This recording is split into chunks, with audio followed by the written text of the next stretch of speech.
All throughout my lifetime, year after year, serious depression and anxiety have risen across the Western world. Why is it that with each year that passes, more and more of us are finding it harder to get through the day? So far, we have scientific evidence for 9 different causes of depression and anxiety. 2 of them are indeed in our biology. But most of the factors that have been proven to cause depression and anxiety are not in our biology. They're factors in the way we live.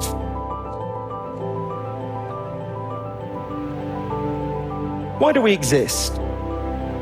One key reason is that our ancestors on the savannas of Africa were really good at one thing.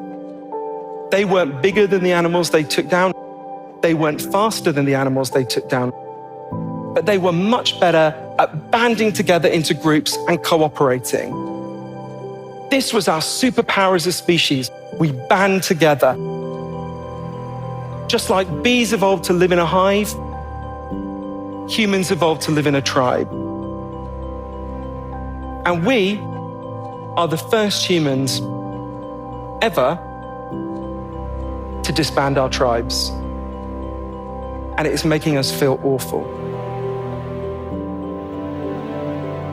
Everyone here knows you've all got natural physical needs. You need food, you need water, you need shelter, you need clean air. If I took those things away from you, you'd all be in real trouble real fast. But at the same time, every human being has natural psychological needs. You need to feel you belong. You need to feel your life has meaning and purpose. You need to feel that people see you and value you. You need to feel you've got a future that makes sense. But we've been getting less and less good at meeting these deep, underlying psychological needs. For thousands of years, philosophers have said, if you think life is about money and status and showing off, you're going to feel like crap. The more you believe you can buy and display your way out of sadness and into a good life, the more likely you are to become depressed and anxious. As a society, we have become much more driven by these beliefs. All throughout my lifetime, under the weight of advertising and Instagram and everything like them. We've been trained to look for happiness in all the wrong places. And just like junk food doesn't meet your nutritional needs and actually makes you feel terrible, junk values don't meet your psychological needs. And they take you away from a good life. Isn't this kind of obvious? If I said to everyone here, none of you are going to lie on your deathbed and think about all the shoes you bought and all the retweets you got. You're going to think about moments of love and meaning and connection in your life. At some level, we all know these things, but in this culture, we don't live by them. Because we live in a machine that is designed to get us to neglect what is important about life. If you're lonely, you're more likely to become depressed. If when you go to work, you don't have any control over your job, you've just got to do what you're told, you're more likely to become depressed. If you very rarely get out into the natural world, you're more likely to become depressed. We have to change our understanding of what depression and anxiety actually are.